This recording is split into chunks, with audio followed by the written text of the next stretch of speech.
communication alors tout de suite. Première chronique. C'est bien, je la mets bien à l'aise. Bon alors Laure, on parle de quoi?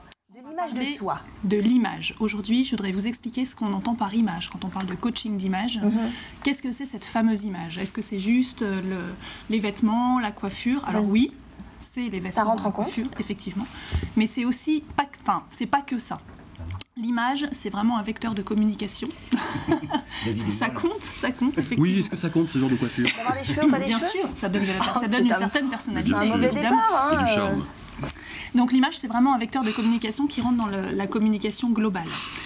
Sans prononcer un mot, juste avec notre image, c'est-à-dire qu'on rentre dans une pièce, on donne déjà de renseignements sur ce qu'on est, sur nos goûts, déjà, sur notre rapport à la vie en général, sur notre nationalité, très lié à votre métier, sur notre humeur, sur notre cadre professionnel. Déjà, on donne des renseignements. Donc en fait, il y a deux types de communication. Il y a la communication verbale, c'est les mots qu'on prononce, et il y a la communication non verbale, c'est tout le reste, tout ce qui est autour des mots. Voilà, l'attitude, les gestes, la voix, l'intonation, la posture, la façon de marcher, la façon de serrer la main, la façon de sourire, tout ça, ça rentre dans le processus de communication. Très important. C'est très important, c'est capital. Juste que vous entendez, c'est juste Cécile qui se bat avec sa patte. Je vais juste vous dire. On se demande ce qui se passe. Alors, pardon. Et donc, tous ces éléments de communication non verbale, c'est ce qui forme notre image. Ils interagissent entre eux et ils interagissent avec les mots qu'on prononce. C'est-à-dire que s'il n'y a pas de concordance entre notre communication non verbale et notre communication verbale, c'est là qu'il y a un problème de message et que le message n'est pas bien reçu. C'est-à-dire que si là je vous dis je suis vraiment contente d'être là, ça se télescope. Ça me fait vraiment plaisir. J'ai bien dit que j'étais contente d'être là. Mes mots, c'est bien que je suis contente d'être là et que ça me fait plaisir. Mais ce que vous avez entendu, sauf que nous, on va pas le croire. Pas ça. Oui, et puis nous, on va pas le croire. Exactement. C'est pas l'image qu'on vous va n'allez pas le croire.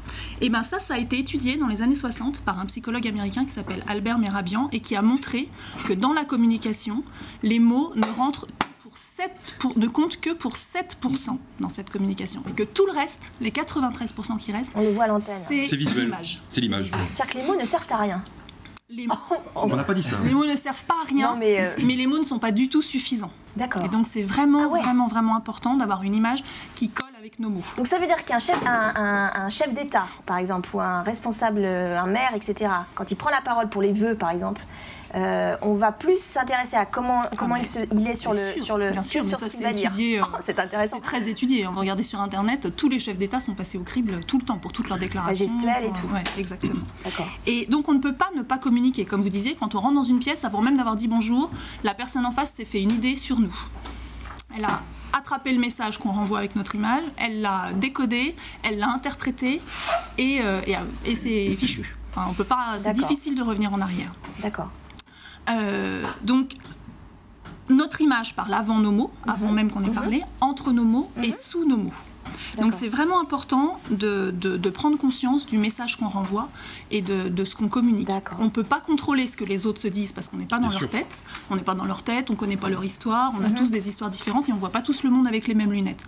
En revanche, on peut contrôler ce que nous, on renvoie avec notre image. Très bien. Et il faut aussi garder à l'esprit qu'on peut de toute façon pas plaire à tout le monde, justement à cause de cette histoire de lunettes, et que donc ce qui compte c'est de se plaire à soi-même, d'être cohérent avec soi. Exactement. Et que si on se plaît à soi déjà, c'est un grand pas vers la confiance en soi. Laure, on va revenir sur la bonne image. Oui. Alors, qu'est-ce qu'il en est ? Donc, qu'est-ce que ça veut dire avoir une bonne image ? Ça veut dire quoi ? Ça ne veut pas dire être une icône de mode. Voilà, d'accord.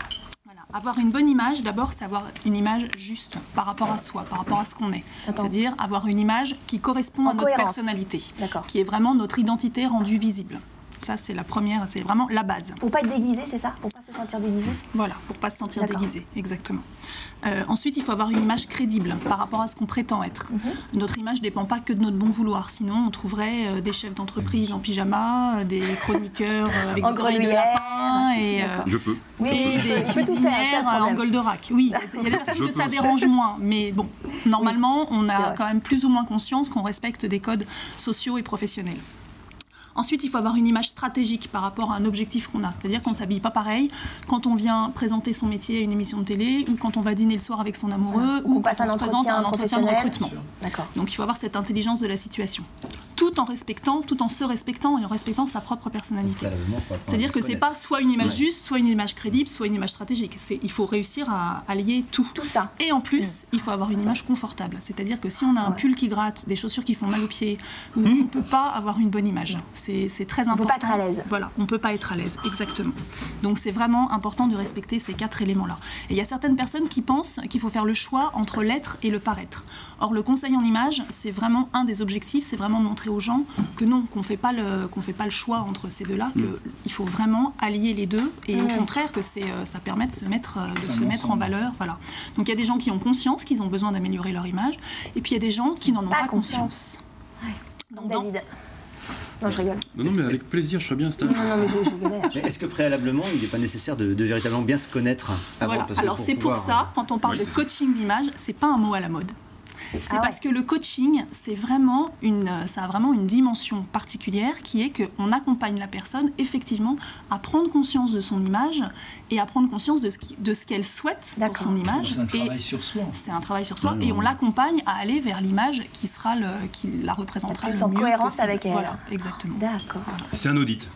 C'est une sorte d'audit de soi. Bah non, mais c'est vrai. On commence par un audit. On se labellise un peu soi-même. Voilà. Et bientôt, il y aura un label de la bonne image.